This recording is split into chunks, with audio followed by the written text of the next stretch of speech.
자, 오늘 함께 은혜 나누실 말씀입니다. 시편 18편 1절부터 6절까지의 말씀입니다. 제가 가진 성경책으로는 구약성경 813페이지에 있습니다. 봉독해 드리도록 하겠습니다. 나의 힘이신 여호와여, 내가 주를 사랑하나이다. 여호와는 나의 반석이시요 나의 요새시요 나를 건지시는 이시요 나의 하나님이시요 내가 그 안에 피할 나의 바위시요 나의 방패시요 나의 구원의 뿌리시요 나의 산성이시로다. 내가 찬송받으실 여호와께 아뢰리니 내 원수들에게서 구원을 얻으리로다. 사망의 줄이 나를 얽고 불의의 창수가 나를 두렵게 하였으며 수월의 줄이 나를 두르고 사망의 올무가 내게 이르렀도다. 내가 환난 중에서 여호와께 아뢰며 나의 하나님께 부르짖었더니 그가 그의 성전에서 내 소리를 들으시며 그의 앞에서 나의 부르짖음이 그의 귀에 들렸도다. 아멘.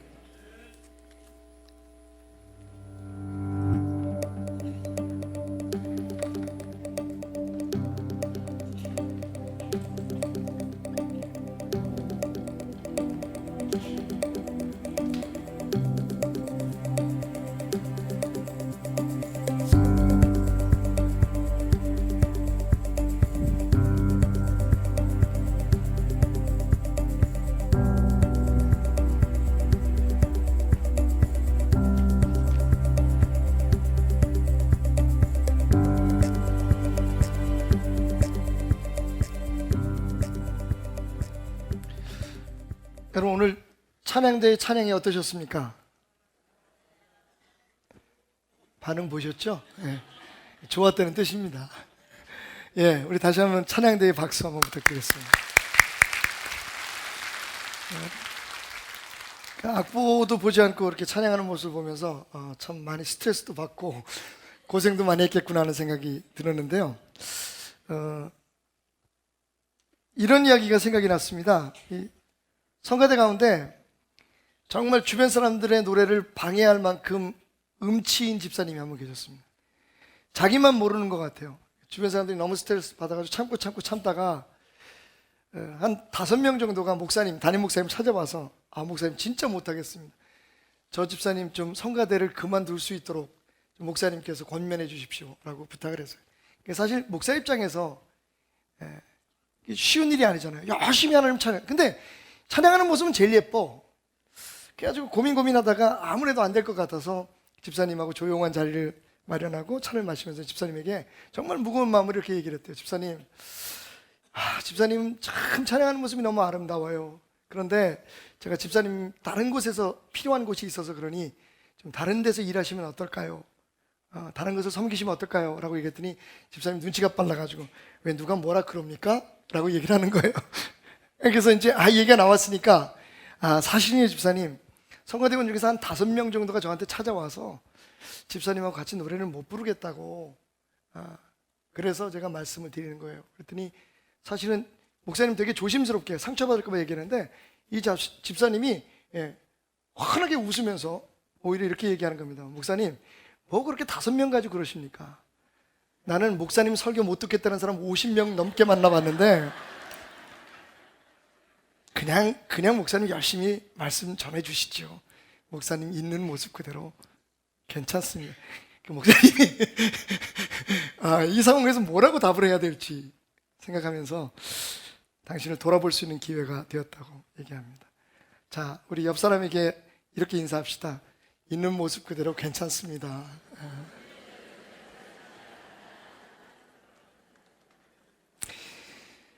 사실은 좀 어떻게 보면 얄밉기도 하지만 저는 그 집사님의 그 뻔뻔함, 그 담대함이 참 부럽기도 합니다.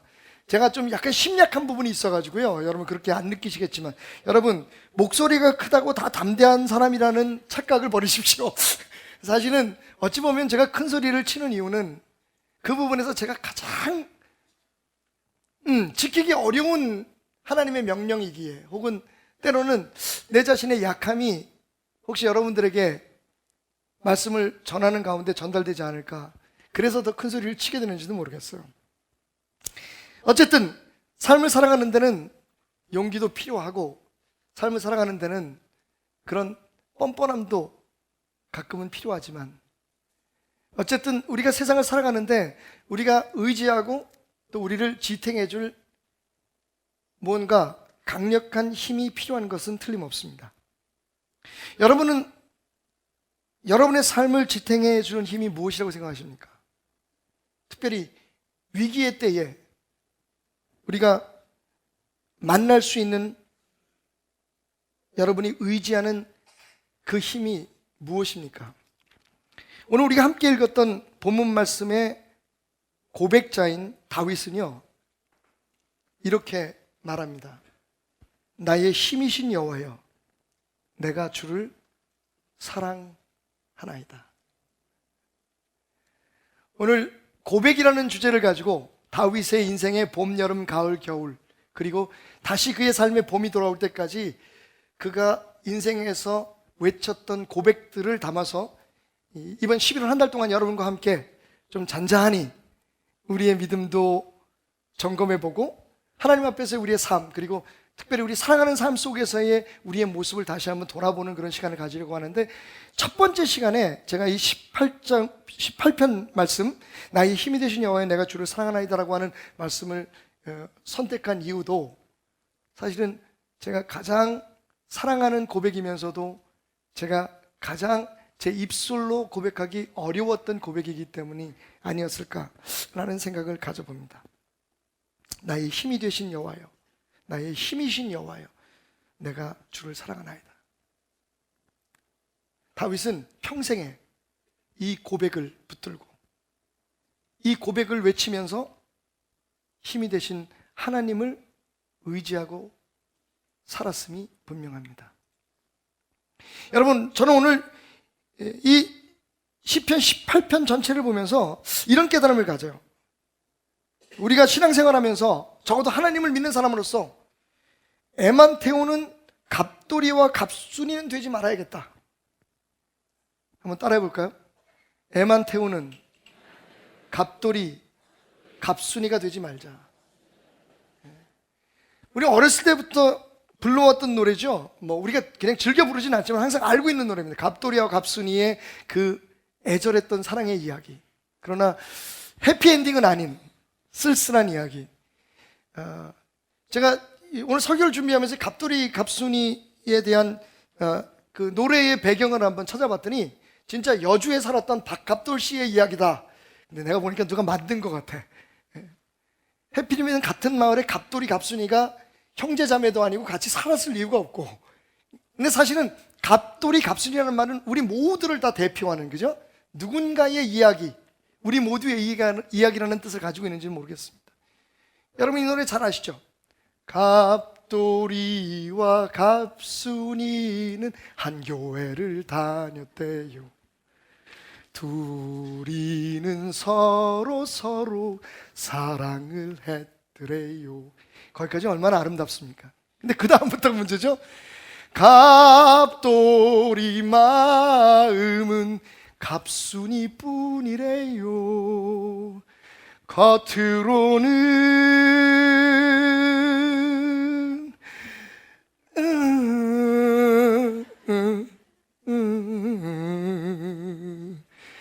안 그런 척 했더래요.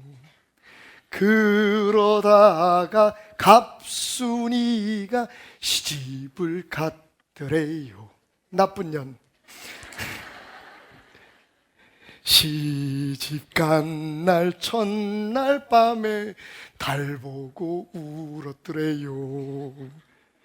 갑순이 마음은 갑돌이 뿐이래요. 겉으로는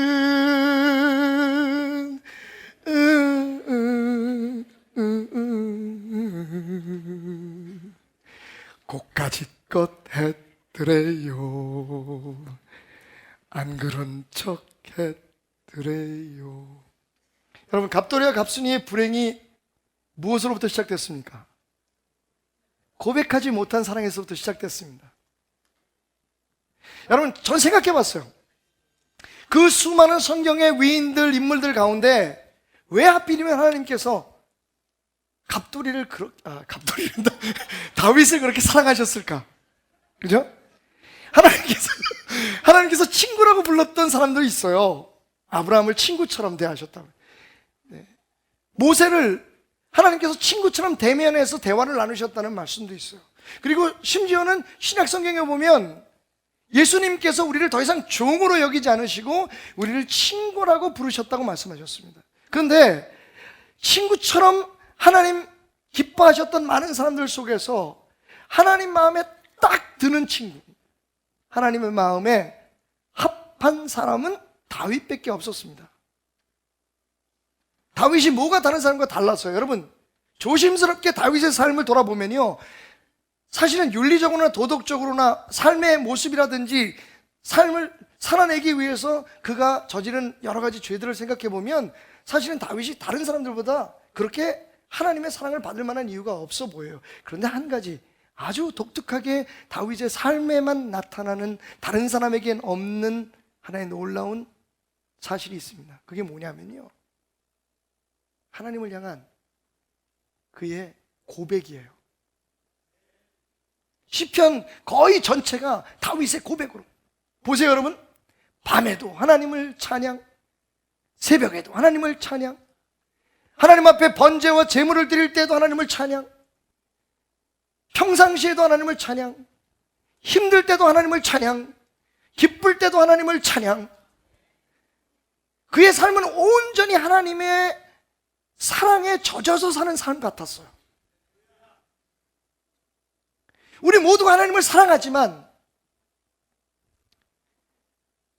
우리의 입술로 고백되지 않는 사랑, 많은 사람들이 그렇게 생각할 거예요. 예. 특별히 경상도 사내들은 그렇게 생각합니다. 뭐 꼭 말로 해야, 예? 말로 해야지 그게 사랑이냐? 그런데 여러분, 우리가 우리의 삶에도 느끼듯이 사랑은 마음으로 하는 게 중요하지만 고백될 때 더 아름다운 것을 느낄 수가 있습니다. 다윗은 거침없었습니다, 여러분. 심지어는 자기가 죄를 져서 하나님 앞에 부끄러운 마음으로 아파할 때도 고백을 했습니다. 나의 힘이신 여호와여, 내가 하나님을 사랑합니다. 수많은 삶의 고백 가운데, 하나님을 향한 사랑의 고백 가운데 오늘 이 고백은 그중 하나에 불과합니다. 여호와를 목자로 고백하고, 저 하늘의 별을 세듯 우리 모두 한 사람 한 사람의 이름을 기억하시는 하나님을 고백하고, 고난 중에 고백하고, 감사 속에 고백하고, 그 수많은 고백 중에 오늘 이 고백, 나의 힘이신 여호와여 내가 주를 사랑하나이다. 그 고백을 받으시는, 입술로 직접 드리는 그 고백을 받으신 하나님의 마음이 얼마나 기쁘고 행복하셨을까요? 여러분, 고백이란 마음속에 생각하고 있는 것이나 감추어둔 것을 사실대로 숨김없이 말하는 것을 뜻합니다. 다른 말로 말하면 고백은요, 나를 주는 거예요. 고백은 나 자신을 주는 겁니다. 왜? 여러분, 수학에는 고백이 필요 없어요. 과학에는 고백이 필요 없습니다. 철학에는 고백이 필요 없습니다. 여러분, 어떤 수학자가, 어떤 수학 선생님이 2 더하기 2는 4라고 저는 마음속 깊숙이 여러분에게 진실되게 고백합니다, 이렇게 강의하는 거 보셨나요?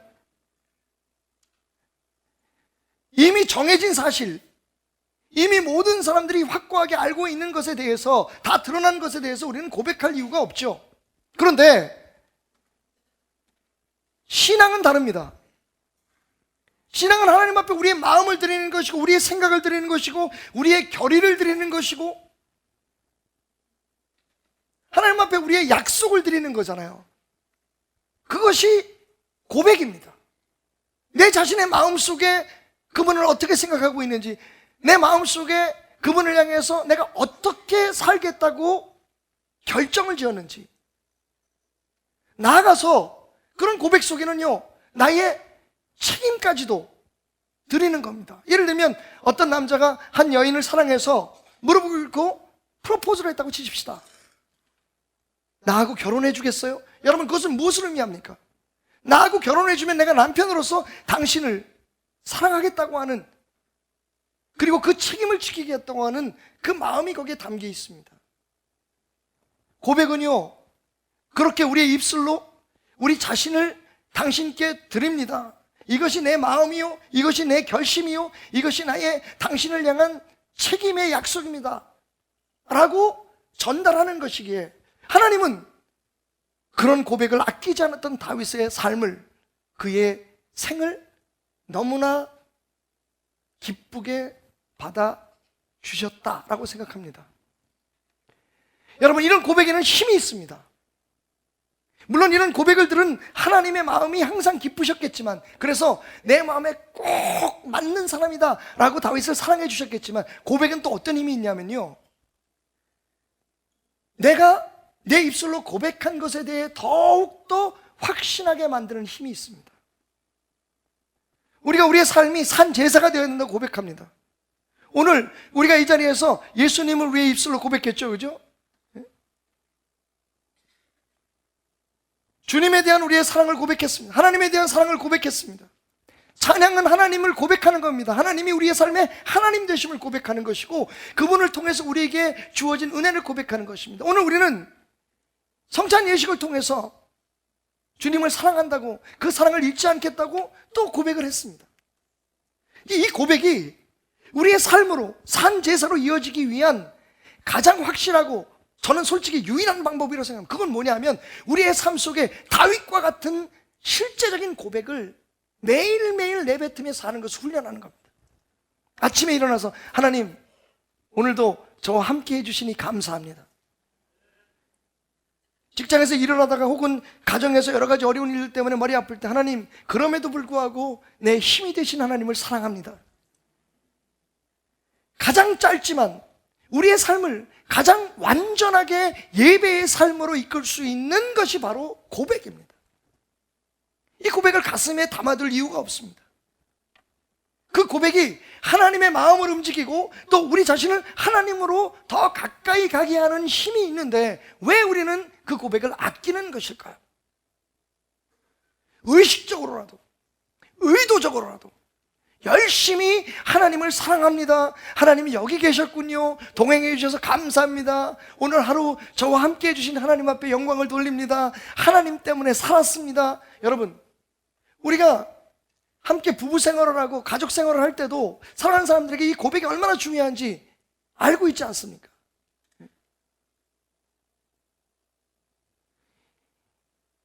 2차 대전이 끝나고 난 후에 전쟁 고아들을 함께 모아서 양육하고 기르고 있었던 보육원에 심각한 문제들이 발생하기 시작했습니다. 거의 모든 보육원에서 아무리 좋은 음식을 먹이고 아무리 따뜻한 그런 옷을 입혀주고 애들을 키워도 아이들이 다 삐쩍 말라서 죽어가더라는 겁니다. 의학적으로는 아무런 이상이 없는데 애들이 죽어가는 거예요.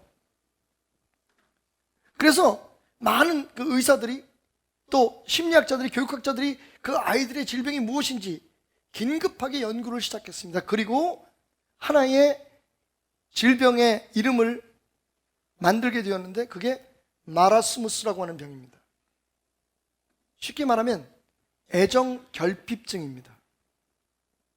이 아이들에게 아무리 영양분을 주고 아무리 좋은 음식 주고 따뜻한 환경에서, 좋은 환경에서 키워도 아이들이 사랑이 부족하면 살 수가 없다는 걸, 그때야 비로소 사람들은 알게 되었다는 겁니다.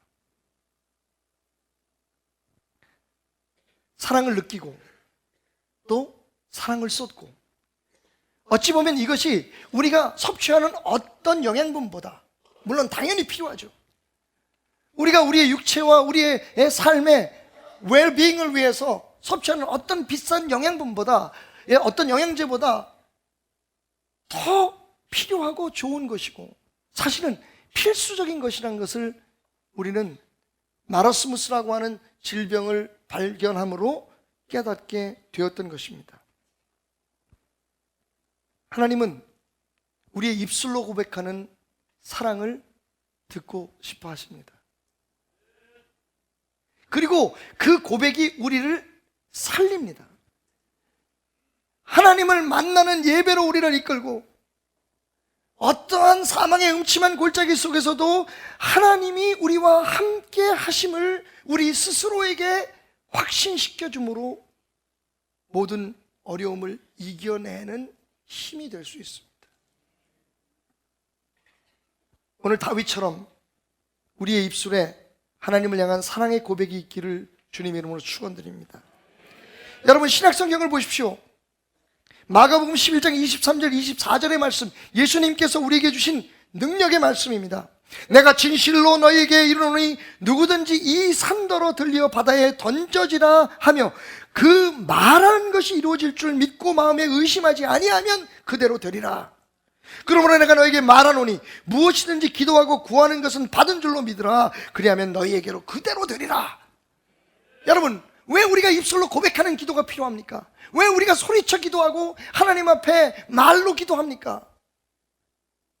분명히 예수님이 우리에게 말씀하시기를 너희의 마음에 생각을 품었으면, 너희 마음속에 의심치 않고 믿는 어떤 생각이 있으면 그걸 입술로 고백하라고, 말하는 대로 이루어질 것이라고 말씀하셨습니다. 그리고 예수님도 친히 귀신을 내어 쫓을 때 여러분 생각으로 쫓지 않으셨습니다. 귀신아 나가라, 사탄아 물러가라, 말씀으로 내쫓으셨습니다. 병든 자를 일으킬 때도 마찬가지입니다. 예수님 마음속엔 그가 내 믿음으로 일어날 것을, 확실히 내 능력으로 일어날 것을 알고 계셨지만 예수님은 그의 귓가에 분명하게 그의 심장을 향해서 확실하게 외치셨습니다. 내 자리를 들고 일어나라.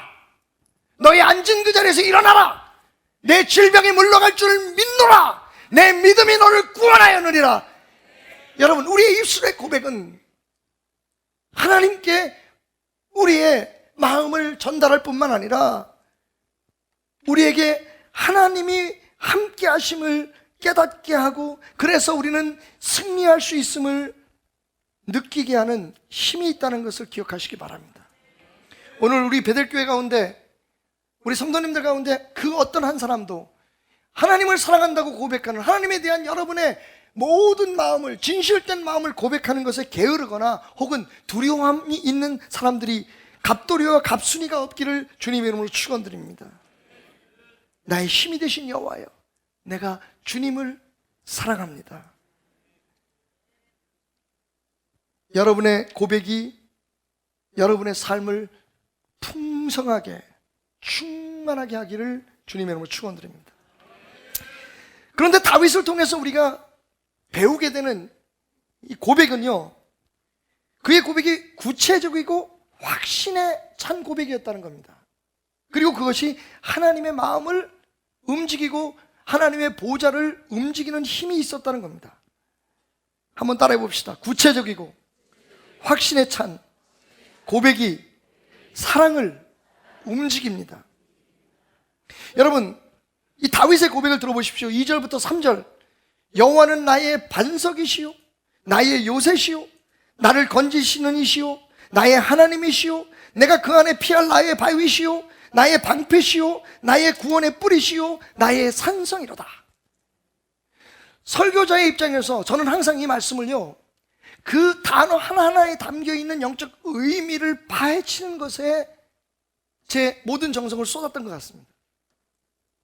그러다가 이번에 다시 한번 이 말씀을, 하도 여러 번 전했던 말씀이기 때문에 다시 한번 제 스스로가 이 말씀을 묵상하면서 저는 제가 놓치고 있었던 가장 중요한 사실을 깨닫게 됐습니다. 그게 뭐냐면요, 이 고백이, 다윗이 정말 그 말 하나하나에 무엇인가 의미를 담고 어떠한 주장을 담고 그의 신앙을, 고백을 담아서 한 것이 아닐 수 있다는 것입니다. 다시 말하면 다윗은요, 그냥 자기의 눈에 보이는 것, 자기가 경험한 것을 모두 다 하나님으로 고백하고 있었던 것은 아닐까.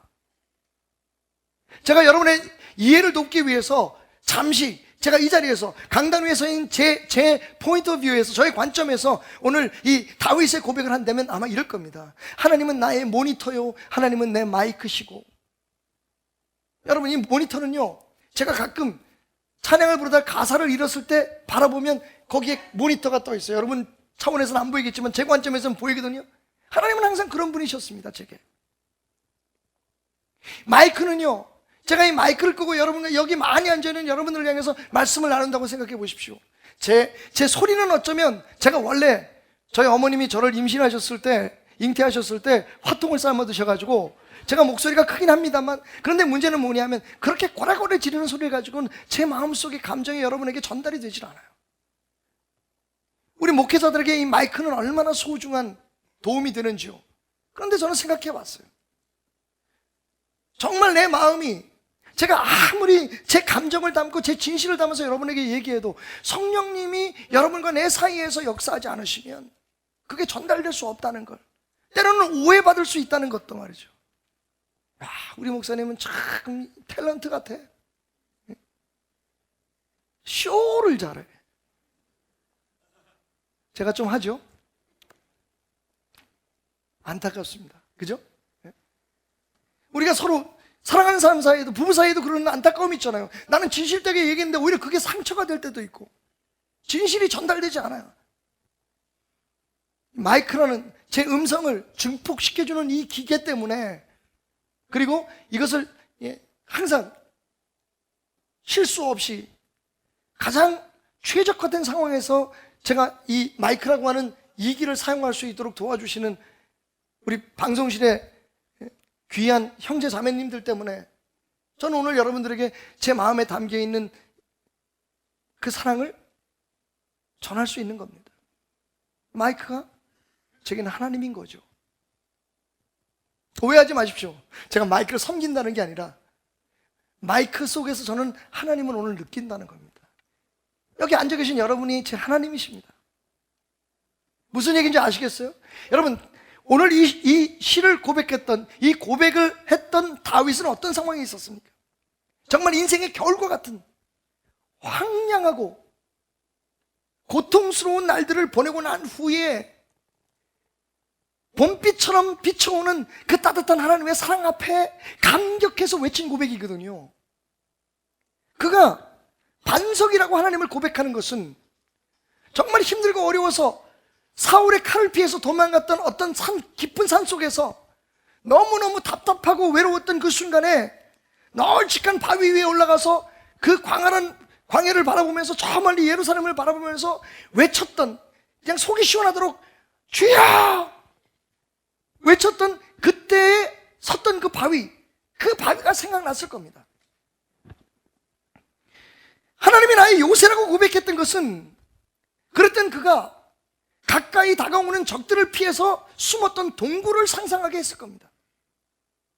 저 산속에 있는 자연적인 요새 속에 자기의 몸을 숨기고 그 적들이 자신을 향해서 쏟아붓는 그 위협을 피했던 그 순간, 아, 여기가 하나님의 품이었구나. 정말 다윗은 하나님에게 젖어 살았던 사람 같아요. 도봉산을 보면, 아, 여호와는 나의 도봉산이요. 막 늦어가지고 직장에 가야 되는데 늦어서 막 뛰어나가는데 마침 그때 버스가 딱 오는 거예요. 111번.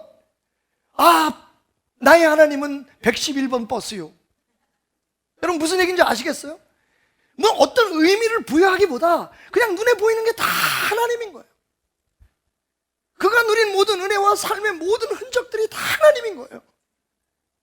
그래서 그는 그 하나님을 구체적으로 선언하고 있는 거예요. 여호와는 나의 반석이시오, 나의 요새시오, 나를 건지시는 하나님이요, 나의 아버지시고 나를 피할 바위가 되시고 나의 방패시고. 또 이렇게 돌아보니까 그 모든 고난을 겪고 나서 왕위에 올랐을 때 자기를 보호하는 군인들이 뒤에 있잖아, 옆에 있잖아. 근데 그들이 왕을 지키는 호위무사들이니까 방패도 그냥 방패를 들지 않았을 것 같아요. 번쩍번쩍하고 멋있는, 그죠? 의장대급의 멋있는 방패를 들고 서 있는데 그 방패를 딱 보는 순간, 자기를 그 전쟁터에 화살에서 자기를 지켜줬던 그 방패를 딱 바라보는 순간, 아, 하나님이셨구나. 여호와는 나의 방패요.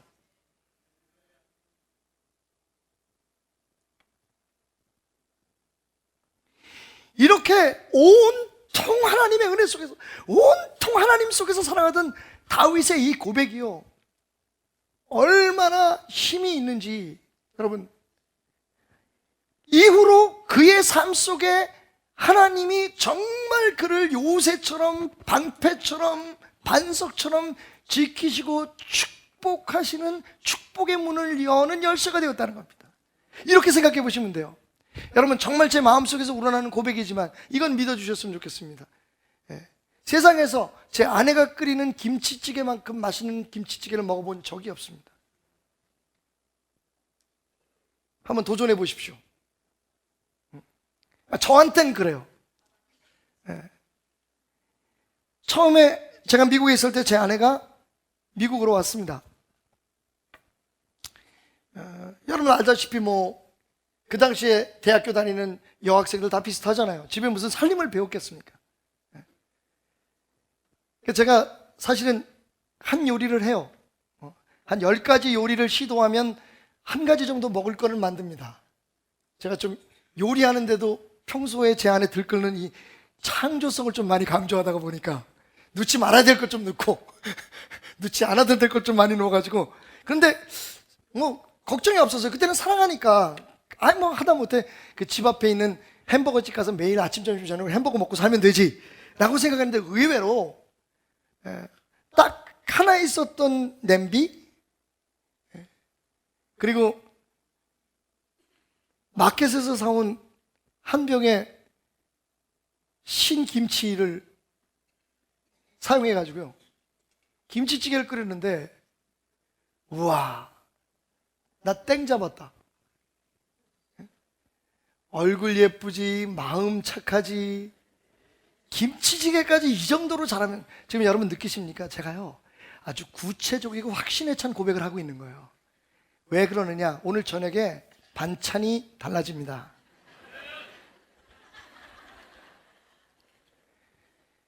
낮에 열심히 일하고 집에 들어왔어요. 근데 부인들도 할 일이 많잖아요. 빨래하고 뭐하고 애 보고 뭐하고. 항상 집에 들어가면 일터에서 만났던 어떤 다른 여인들과는 달리 아내는 항상 옷도 제대로 갖춰 입지 못하고 화장기 없는 얼굴로 나를 맞아요. 피곤해서. 쌓아뒀던 하루 종일의 그런 한을 다 내게 풀려는 그런 각오로 나를 기다리고 있어요. 그런 얼굴을 보면서, 아유, 당신은 남편 들어왔는데 그게 뭐냐? 좀 옷도 제대로 입고 머리도 좀 빗고 화장도 좀 하고 기다리고 있지. 이러면요 무슨 소리 들어요? 내가 놀았냐? 이 소리 들어요. 근데 그럴 때 딱 마음을 한번 고쳐먹고 딱 들어가서, 한참 이건 좀 쇼가 필요해요. 한 3초 정도만 얼굴을 이렇게 지그시 바라봐줘요. 그리고 이렇게 얘기하는, 당신은 화장기 없는 얼굴도 예쁘네. 여러분, 단언컨대 그 다음날 여러분이 퇴근하시는 시간에 아내는 예쁘게 화장하고 립스틱 짙게 바르고 여러분을 기다리고 있을 겁니다.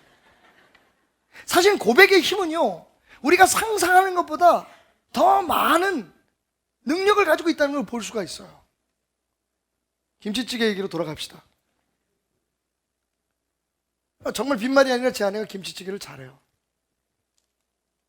그런, 여보, 나는 세상에서 당신이 끓여준 김치찌개가 제일 맛있어. 그러면 저한테 돌아오는 말이 뭔지 아세요? 여보, 나는 수많은 목사님 설교 들어봤지만 당신 설교가 제일 은혜로워. 딱 보니까 여기 내 설교 못 듣겠다는 50명이 누군지 알겠다. 지금 아멘 하는 사람들 다 그 사람들인 것 같아. 여러분, 사실은요 다윗과 하나님 사이에 이 사랑의 고백들이 오고 가는 거예요. 다윗이 하나님을요, 하나님, 온통 하나님이셨습니다. 제가 이를 악물고 외로움 가운데 서 있었던 그 바위도 이제 보니 하나님이셨고요. 내가 공포에 떨면서 죽음의 위기 속에서 깊이 숨었던 그 어두운 동굴도 하나님의 품이셨고요. 날아오는 사울 왕의 창을 막아준 그 방패가 하나님이셨고요. 하나님은 정말 나를 모든 위기에서 건지시는 나의 하나님이십니다. 여러분, 하나님께서 그 고백을 들으실 때의 그 마음이 어떠셨을까요? 어떤 표정으로 그 다윗을 바라봤을까요? 하나님은요 그런 다윗을 사랑해 주지 않을 수가 없으셨을 것입니다.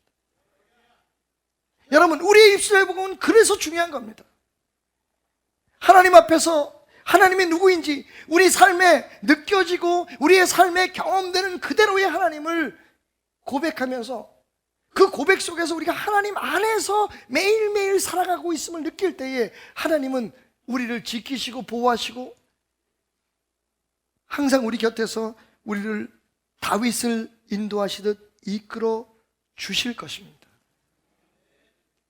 또 한 가지 우리가 다윗의 고백에서 마지막으로 배울 게 있어요. 그게 뭐냐면 진정한 사랑 앞에선 좀 당당해지자는 겁니다. 한 번만 더 따라해 주십시오. 진정한 사랑 앞에선 당당해도 좋습니다. 그런데 여러분, 다윗의 고백이 항상 이렇게 긍정적이고 항상 하나님을 높이는 그런 고백만은 아니었어요. 오히려 자기를 향해서 자기가 처했던 그 처절했던 상황을 솔직하게 고백하는, 사랑하는 사람 앞에서 있는 모습 그대로를 보여주면서 나 한번 좀 안아주세요, 나 한번 좀 붙들어주세요 라고 고백하듯이 자기의 모습을, 자기의 치부를 그대로 드러나는 솔직한 당당함이 있었다는 것을 볼 수가 있습니다. 4절과 6절 말씀, 사망의 줄이 나를 얽고 불의의 창수가 나를 두렵게 하였다. 여러분, 우리나라의 역사를 이야기할 때 사람들이 그런 얘기 하잖아요. 모두가 다 승리한 사람들의 이야기일 뿐이다. 다 잘한 것만 이야기하잖아요. 우리 목회자들이 만나서 세미나를 하든지 무슨 부흥회를 할 때도 마찬가지예요. 다 성공하고 승리한 얘기를 합니다. 그런데 알고 있거든요. 나도 목사니까 저분이 저렇게 얘기하기까지, 저 자리에 올라가기까지 얼마나 많은 아픔과 고난이 있었을까, 얼마나 많이 깨어지고 부서지는 고통이 있었을까. 그런데 대부분 그런 얘기들을 하기를 원치 않아요. 그냥 하나님을 믿으면 잘 되고 승리하고, 이 정도는 믿어야 하나님을 믿는다고 할 수 있다라고, 마치 우리 기독교의 신앙이 승리제일주의인 것처럼, 성공주의인 것처럼 이야기할 때가 종종 있습니다. 물론 그 의도나 의미를 모르는 것은 아니지만 아쉬워요. 그러다 보니까 때로는요, 많은 성도들이 혹시 살다가 어려운 일이 있거나 자기의 삶에 무슨 병이 생기거나 이러면 하나님 앞에 뭔가 잘못해서 그런 것처럼, 하나님이 나를 안 사랑해서 그런 것처럼, 하나님이 나를 버린 것처럼 위축되고 주저앉을 때가 있어요. 다윗은요, 자신의 후손들이, 주변에 많은 사람들이 듣고 알고 기억할 수 있을 만큼 자신을 솔직하게 고백합니다. 나 두려웠다.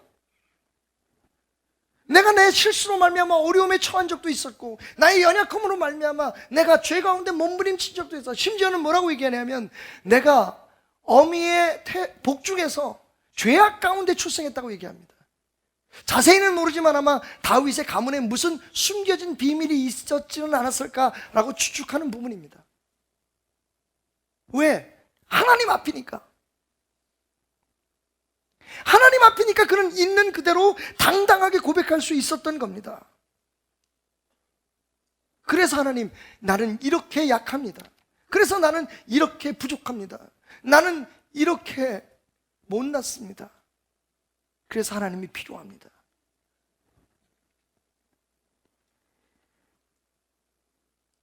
환난 중에서 여호와께 아뢰며 나의 하나님께 부르짖었더니 그가 그의 성전에서 내 소리를 들으시며 그의 앞에서 나의 부르짖음이 그 귀에 들렸도다. 여러분, 다윗이 하나님의 마음에 합할 수 있었던 또 한 가지의 이유를 굳이 찾는다면 아마 그건 그 삶의 모든 상황을 기도로 바꿔놓을 수 있는 특출한 능력이 그에게 있었기 때문이 아닐까 생각합니다. 슬픔도 그에겐 기도가 되고, 기쁨도 그에겐 기도가 되고, 삶의 모든 삶, 자신의 연약함에 대한 처절한 깨달음도 기도가 되고, 그런 하나님 앞에 모든 것들을 기도로 아뢰고 기도 속에서 고백했고, 하나님은 그런 다윗의 기도를 들으시고 다윗의 솔직함 앞에 기쁨으로 응답하시고 축복했음을 기억합니다. 여러분, 어제 40년 만에 고명중학교 3학년 3반 7명의 그 동창들이 그때 담임선생님이셨던 은사님을 모시고 점심시간 아주 행복한 시간을 보냈습니다. 근데 선생님이 80이 다 되셨는데 아주 건강하세요. 지금 그 나이 또래의 우리나라 생활체육 배드민턴 랭킹 1위십니다. 선생님이 이런저런 이야기 하시다가 우리 반에 영화 감독 아들이 하나 있었어요. 재수 없는 놈. 하여튼 무슨 행사만 있으면 손에 우리는 듣도 보도 못한 꼬냑이라고 하는 술을 이렇게 한 병도 멋있어. 좋은 술은 병도 멋있더라고. 그걸 가져와가지고 그냥 선생님들에게 몰래 갖다 주면 좋은데, 소풍날. 애들한테 한번, 니네들 이거 뭔지 알아? 아마 니네 아버지들은 이건 못 먹어봤을 거. 당연하지, 우리 아버지 목사인데 뭐. 그렇게 자존심을 부려가면서 저놈은 저건 하여튼 선생님들이 또 그렇게 걔를 좋아해요. 예?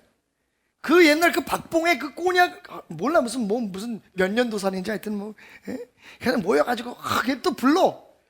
얘네 아버지가 보낸 거래. 얘네 아버지가 영화 감독 아무개래.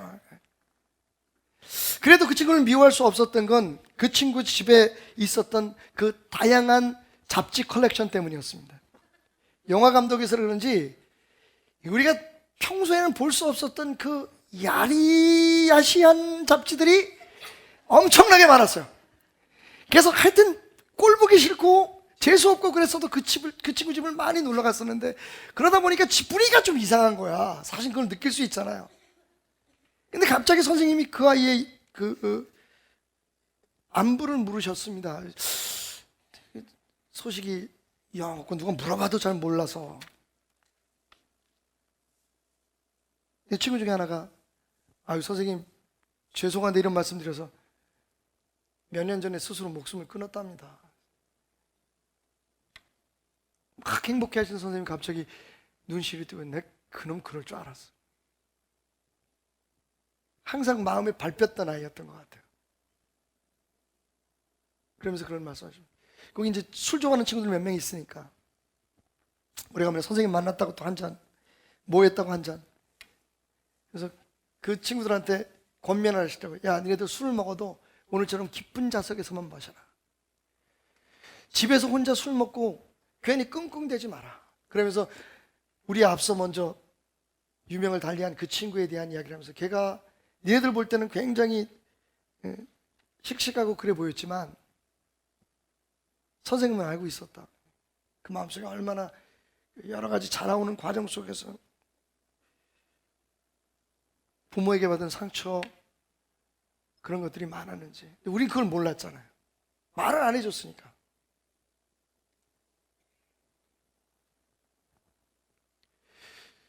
제가 나이가 이제 조금 되어 가면서 보니까 주변에 뭐 암으로 죽은 친구도 있고 여러 가지 사고로 죽은 친구도 있는데, 스스로 목숨을 끊은 친구는 아마 제가 알기로는 그 친구가 처음인 것 같아요.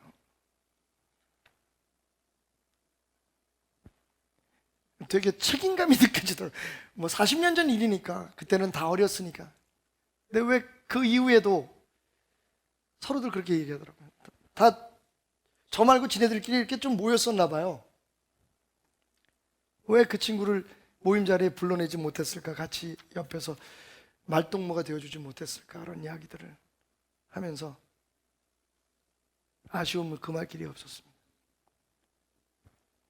저는 예수 믿는 것 중에서 제일 행복한 것 중에 하나가, 제일 좋은 게 하나가 우리의 마음을 털어놓을 수 있는 곳이 있다는 거예요.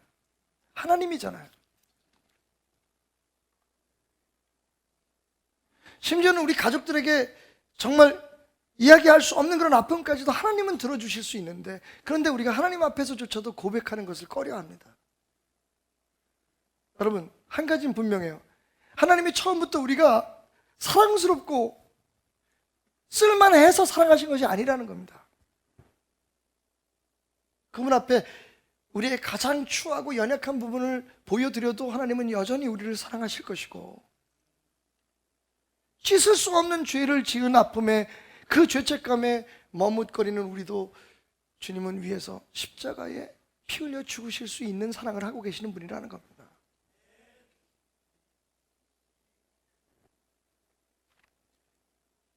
고백은 다윗의 고백처럼 진실되고 당당해야 할 것 같습니다.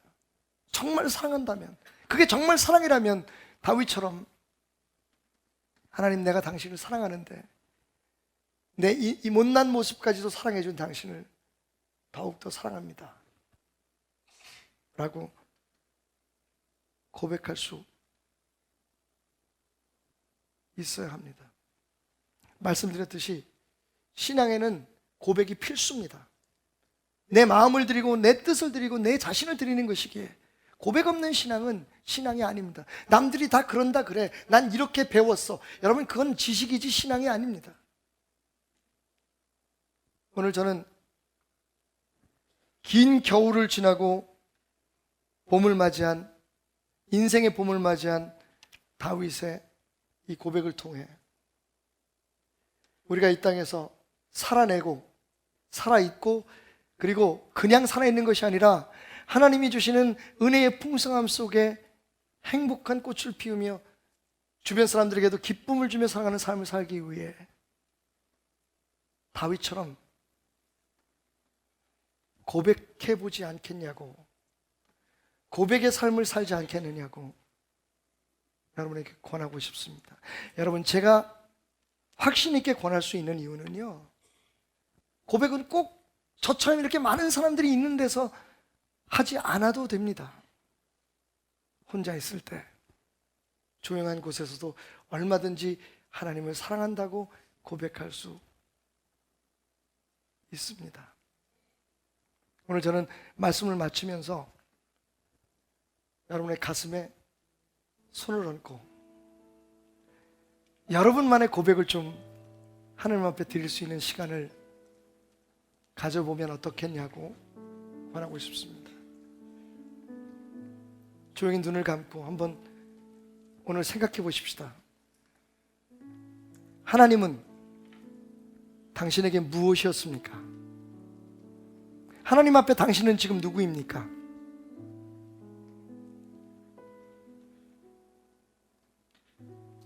우리는 무슨 이유로 오늘 이 자리에 나와 있는 걸까요? 우리가 만나기를 원하는 하나님은 어떤 하나님이신지, 여러분, 그 고백이 여러분을 하나님 안으로 젖어들게 할 겁니다. 하나님 품 안에서 머물러 있을 수 있는 힘이 될 것입니다. 단언코 고백은 가장 짧은, 가장 완벽한 예배입니다. 고백하십시오. 여러분의 말로 다윗처럼